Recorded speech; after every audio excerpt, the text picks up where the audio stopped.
j'aimerais qu'on revienne sur tes notions du karma. Parce que là, tu es vraiment venu mettre ton grain de sel là-dedans et j'ai trouvé ça extrêmement intéressant. Tu différencies 3 sortes de karma. Le karma à maturité, le karma choisi en conscience, puis le karma négatif, alors qu'il y a des sous-catégories. Le karma, le blocage karmique général, spécifique. Je crois que c'est tout.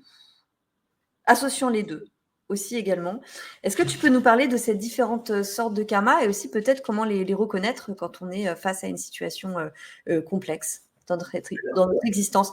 J'ai du mal à parler ce soir. Non, c'est très clair. Le premier karma est un karma qui n'est pas à maturité. Quand il n'est pas à maturité, on peut considérer que ce karma-là va être résolu par une leçon comprise. Ce qui nous renvoie à la phrase de Krishnamurti, ce qui n'est pas pleinement compris se répète. Quand Jiddu Krishnamurti nous dit cela, il dit par là que quand il dit pleinement compris, il faut comprendre, il faut intégrer que effectivement, c'est le mot intégrer. Ce qui n'est pas pleinement intégré se répète. Intégrer ne veut pas dire avec la tête, ça y est, j'ai compris. Ça doit être compris dans les cellules. Je donne comme exemple cela, quand on a quelque chose qui n'est pas, voilà, j'essaie de trouver plusieurs clés. Hein. Voilà, je donne l'exemple d'une élève, quand j'étais élève chez Raymond Réan, qui devait partir en Indonésie, voilà. Et on est avec une équipe de clairvoyants et tout le monde voit.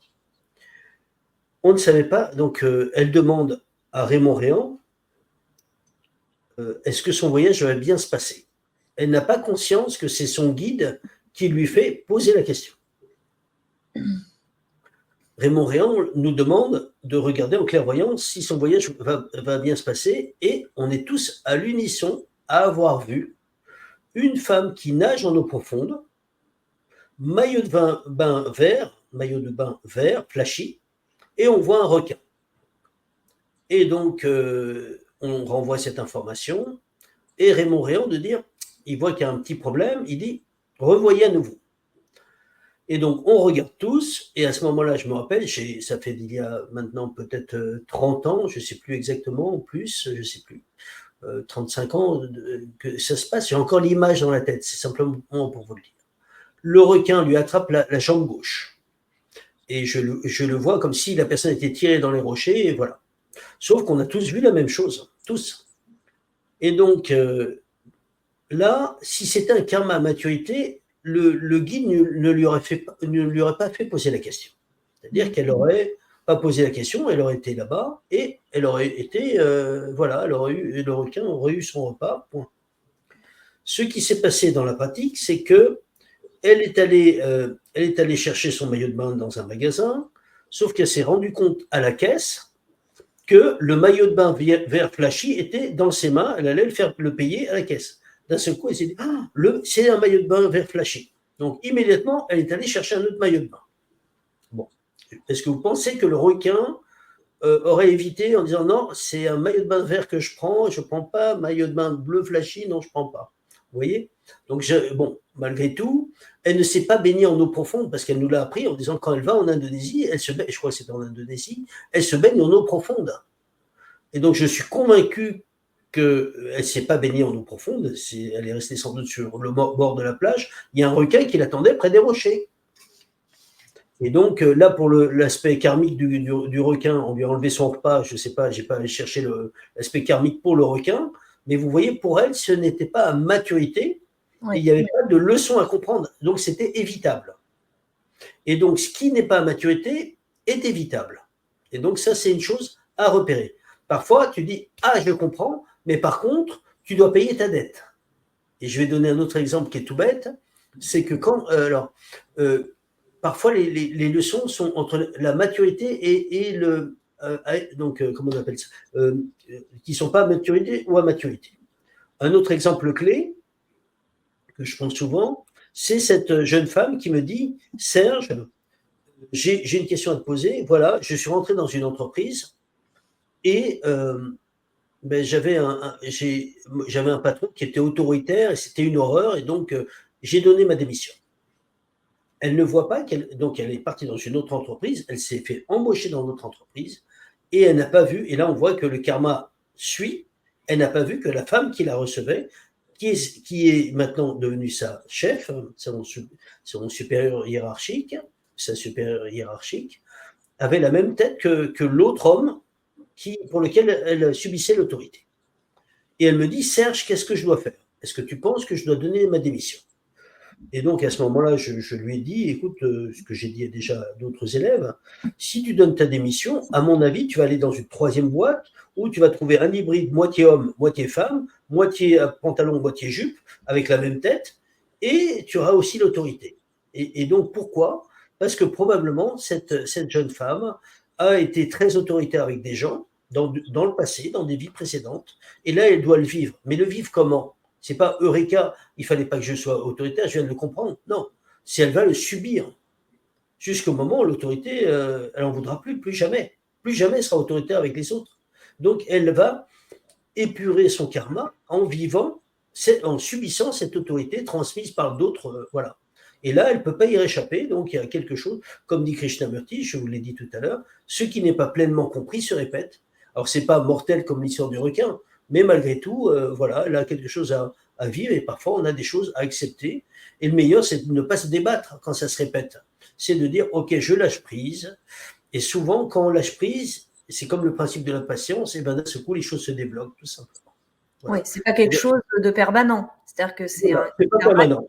Et quand la chose sera comprise, hop, la femme qui est hybride, je sais pas quoi, hop, elle va partir, et il y a quelqu'un de très cool qui va venir derrière, tout simplement. Donc ça, là, on est sur le karma qui n'est pas à maturité.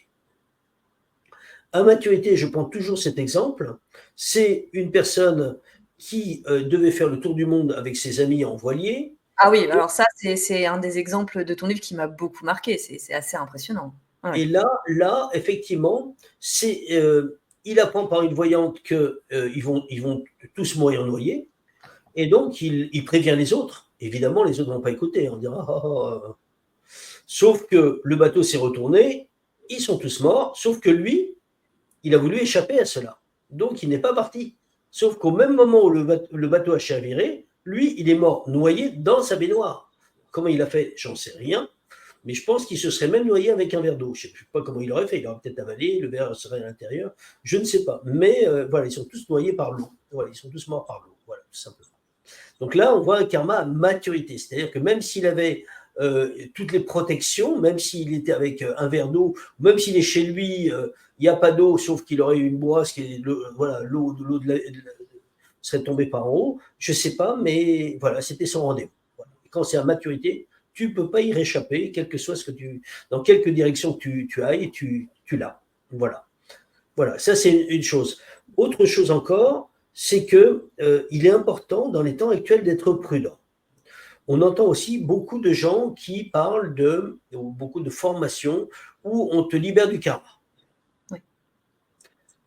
Moi, j'ai une question à vous poser, une vraie question. Le Dalai Lama a cette phrase. Il dit, même l'être le plus illuminé, celui qui possède tous les pouvoirs, ne peut changer vraiment le karma d'un autre. Et là, il parle d'un karma qui a maturité. Là, on parle de karma à maturité, puisque l'autre est modulable. Et donc, c'est totalement exact. Mais comment enlever le karma d'un autre, puisque c'est une leçon non comprise? Je vous envoie ça à votre réflexion. Si la personne n'a pas compris la leçon, est-ce qu'elle peut aller dans les plans de lumière si la leçon n'est pas intégrée? Qui peut permettre à quelqu'un de passer les étapes, alors que l'autre n'a rien compris, et de lui faire éviter la leçon qu'il doit intégrer? Expliquez-moi qui peut faire des formations où, grâce à cette formation, il a un passeport qui dit non, vous voyez, toutes ces leçons-là, mais je peux m'en passer. J'ai le passeport, je passe. C'est tamponné, donc c'est officiel. Voilà, c'est tamponné, là, tu peux rien. Là, la personne a payé pour ça. Alors, vous voyez, il y a un discernement à faire, parce que pour moi, je pense effectivement, comme le Dalai Lama là-dessus, on ne peut pas enlever le karma qui est à maturité d'un autre, c'est impossible. Il y a quelque chose à... Et donc, quand il y a des choses comme ça, on peut effectivement, quelle va être la clé pour avancer par rapport à l'aspect karmique? Faire le chemin de lumière. avancer sur le chemin. Et là, effectivement, là, je suis d'accord, on fait sauter les blocages karmiques, puisqu'on fait le chemin. Donc on monte par rapport au plan de lumière, aux aides de lumière, qu'on a compris, puisqu'on va, au lieu d'aller batifoler un peu partout, on fait le vrai chemin, et donc ça va faire sauter tous les verrous du karma que nous sommes en train de nettoyer. Même sur un karma à maturité. Non, quand c'est à maturité, c'est à maturité. C'est à maturité. Donc c'est l'exception qui confirme la règle finalement. Voilà. C'est là où il y a le libre arbitre. Quand c'est à maturité, la personne descend pour ça. Mais attention, Amélie, c'est très important de bien comprendre cela. Avant qu'il y ait le karma à maturité, il y a eu moult avertissements. Pas que dans cette incarnation, mais des dizaines d'incarnations où la personne, ou plusieurs incarnations, je ne sais pas exactement le nombre d'incarnations selon chacun, je ne peux pas affirmer, mais il y a eu d'abord des conseils qui n'ont pas été écoutés, des avertissements légers qui n'ont pas été écoutés, des avertissements moyens, des avertissements sévères, des menaces, des avertissements avec comme si le ciel disait fais attention, arrête. Et la personne n'entend pas, ne veut pas entendre. Et après, la première maladie, deuxième maladie plus forte, là, début de maladie bien machin, et puis après, c'est la mort. Mais avant, tu as eu tout ça. C'est pas arrivé comme ça, comme une lettre à la poste, non. Il y a eu quand même des étapes où la personne a fermé ses oreilles, et là, on arrive au mur avec un M majuscule. Voilà. Mais comprenez bien qu'il y a de la miséricorde là-haut, et si la personne n'a pas écouté, à un certain moment, qu'est-ce que vous voulez que. Voilà, je ne sais pas quoi dire. Alors, je vais te soumettre quelques questions, Serge, des rayonnants et rayonnantes. Alors, Fabrice Fapin, j'ai du mal à comprendre ce qu'il faut privilégier entre le lâcher-prise et la volonté d'aider, d'évoluer. C'est a priori contradictoire, merci. Ce qu'il faut privilégier entre le lâcher-prise et la volonté d'aider et d'évoluer. Alors, en réalité, c'est comme si on marchait sur un fil d'Ariane, Fabrice. C'est-à-dire, nous devons aider, et je pensais à la phrase, une phrase comme ça, il faut une volonté que l'on ne s'impose pas. Donc ça, c'est pas trop de volonté, il en faut, mais pas tant que ça. Donc il faut arriver à l'équilibre. Mais il faut faire très attention, Fabrice, à notre intention. La clé pour moi, c'est l'intention. C'est-à-dire que si notre intention est pure d'aider l'autre parce qu'il faut l'aider, etc., dans la limite de ce qu'il peut entendre, pas dans la limite de ce que je voudrais le sauver. Il faut faire attention à notre intention qui est derrière. Voilà, on n'est pas là, on n'est pas des sauveurs. On est là pour aider l'autre, et on va montrer le nombre de facettes qui correspond à ce qu'il peut voir, et pas plus. Si l'autre n'a que 2 facettes, on va montrer que 2 facettes, même si on en a 12. Voilà. Et donc, il faut aider l'autre, mais on va aider une fois, on va aider 2 fois, et si on voit que la personne ne veut pas entendre, 3 fois. Après, ça ne sert à rien. C'est l'expérience qui va te le montrer. Tu verras qu'au bout de la 4e fois, 5e fois, 6e fois, 7e fois, 8e fois, je l'ai fait pour l'avoir vécu. Et je reviens à ce que disait Raymond Réan. Une personne qui est prête à entendre, au bout de 3 fois, elle entend. Si elle n'entend pas, c'est qu'elle n'est pas. Voilà, le Christ a cette phrase, il dit cela, que celui qui a des oreilles pour entendre, qu'il entende. On ne parle pas des oreilles physiques, on parle d'oreilles spirituelles. Quand la personne n'est pas mature, tu peux lui parler, tu peux lui chanter en javanais si tu veux, mais il n'entendra pas non plus. Donc il y a quelque chose aussi à entendre dans le fait de j'aide selon la demande. Je vais d'abord lui demander son accord, je vais demander des protections, qu'il n'y ait pas de problème pour lui, et des protections pour moi et pour lui, et je vais tout faire pour aider l'autre. C'est ça le don de soi, bien sûr. Mais le lâcher-prise, si on voit que la personne n'écoute pas, on ne va pas tomber avec l'autre.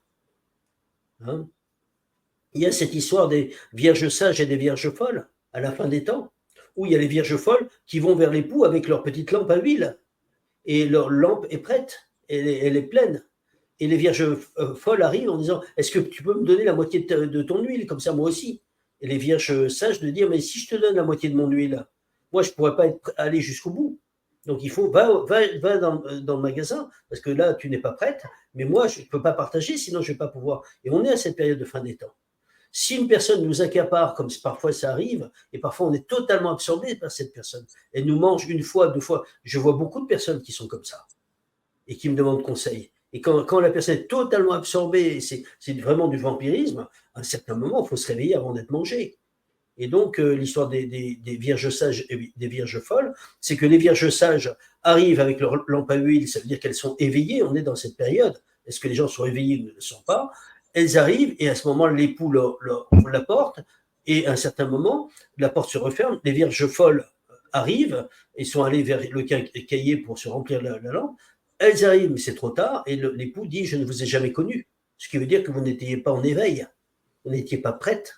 Voilà. Donc, il y a une différence entre je lâche prise quand je vois que mais ça ne prend pas. Ça ne prend pas. Il faut lâcher. Par contre, si on voit qu'on est écouté, mais il faut pas lâcher prise, bien sûr. Il n'y a pas de lâcher prise. Je ne sais pas. Est-ce que je suis clair? Je ne sais pas.